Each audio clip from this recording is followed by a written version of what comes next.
pasado su periodo académico, el último periodo académico del año 2015 y el primero del 2016? Bueno, sí, en primer lugar, decir siempre una postura principista en torno a temas como este. Por ejemplo, yo he creído que cuando un médico, un paramédico, un enfermero paraliza, por ejemplo, los servicios, un hospital atenta contra los derechos humanos de los pacientes. Cuando un profesor, por más positiva que pueda ser una lucha reivindicativa, paraliza las clases, afecta a la población estudiantil y afecta y atenta con los derechos humanos de la educación. Por lo tanto, ¿cuál es la posición nuestra? Una posición intermedia, equilibrada. Nosotros estamos a favor del diálogo, nosotros hemos recibido un documento de del magisterio y nosotros queremos ser parte de ese diálogo entre el magisterio, entre las autoridades del Ejecutivo, pero hacemos un llamado a la reflexión, a los profesores que están impulsando este paro, a que podemos dialogar, pero sin que exista un mecanismo tan extremo, para mi opinión, empezando apenas un nuevo año escolar, de afectar a la masa estudiantil, a la población estudiantil, que es la primera agraviada en temas como este. Profesor, ellos justamente en ese documento exigían la mediación de la Defensoría. ¿Ustedes tienen fecha para alguna reunión con los docentes? Por supuesto que, como le dije, nuestra voluntad siempre, ante temas como este, donde se nos ha solicitado mediar, lo haremos de la mejor buena fe, pero por eso te antecedo y previamente te doy esta opinión. Yo creo que podemos comenzar cualquier mesa de diálogo sin ningún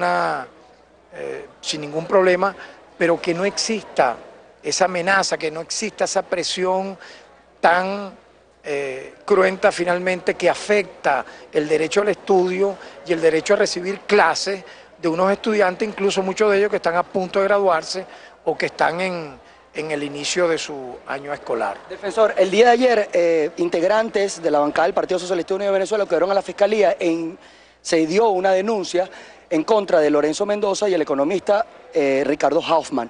Más allá de la denuncia, organizaciones vinculadas al tema de los derechos humanos han dicho que se ha utilizado de manera ilegal grabaciones sin orden judicial y se están exponiendo al público, difamando de alguna manera a las personas que conversan vía telefónica sin una orden judicial. La posición de la Defensoría en este caso, que se está violentando un artículo de la Constitución que sería el de la libre comunicación con otros conciudadanos. Mire, yo creo que aquí hay un tema de fondo que tenemos que debatir como venezolanos, como comunidad, como civiles, como académicos, como funcionarios o no del Estado venezolano, que es el fondo de las palabras que allí se han dicho y que se abra un debate.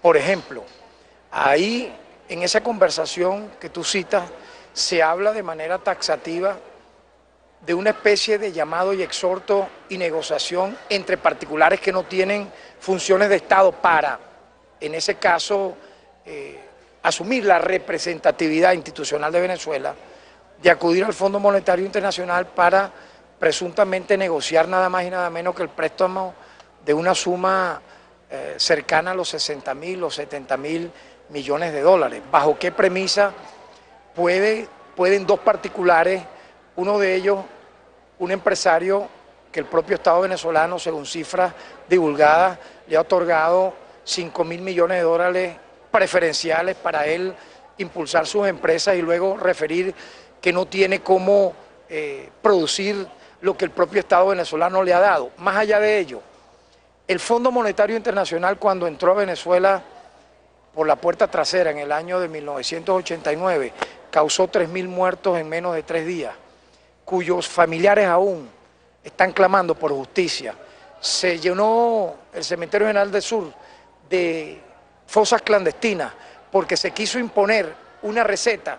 Y por eso es el debate que yo quiero, es lo que te puedo presentar en este momento, no siendo yo ni fiscalía ni tribunal, un debate de carácter ético y ciudadano en torno a lo que es el Fondo Monetario Internacional. El Fondo Monetario Internacional, cuando entra a un país, entra por la vía de, primero, reducir lo que implican los programas sociales, acabar con los subsidios a la educación gratuita, a la alimentación, a las misiones, por ejemplo, todas desaparecerían porque es un mandato, es una receta, si me permite, del Fondo Monetario. Segundo, impondría una votación, una expulsión, un despido masivo prácticamente de los empleados públicos. Tercero, porque ellos llaman es la reducción prácticamente del Estado a costa de hambre y miseria.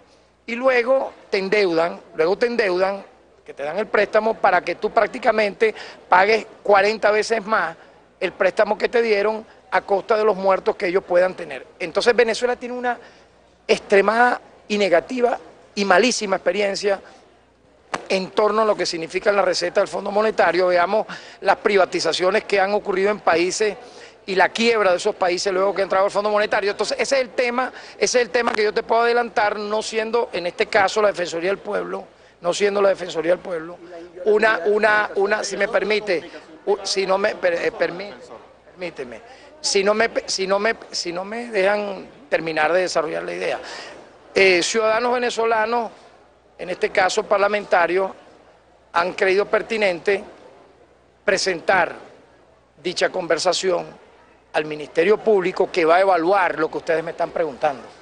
Porque quien lidera la acción penal en el país es el Ministerio Público. El Ministerio Público evaluará lo que está en esa conversación, presentará los alegatos de rigor, tendrán los allí denunciados por los parlamentarios la oportunidad, según establece nuestra Constitución, de presentar su descargo, su derecho a la defensa, su debido proceso establecido en garantías constitucionales en caso de que se active cualquier acción de ese nivel, y la Defensoría del Pueblo, de darse esos pasos, estará pendiente, vigilante, como siempre lo ha hecho, sin discriminación, para atender ese caso. Es lo que te puedo adelantar sobre el tema. Últimos avances de la situación en el Rodeo 2, se mantienen 2 personas en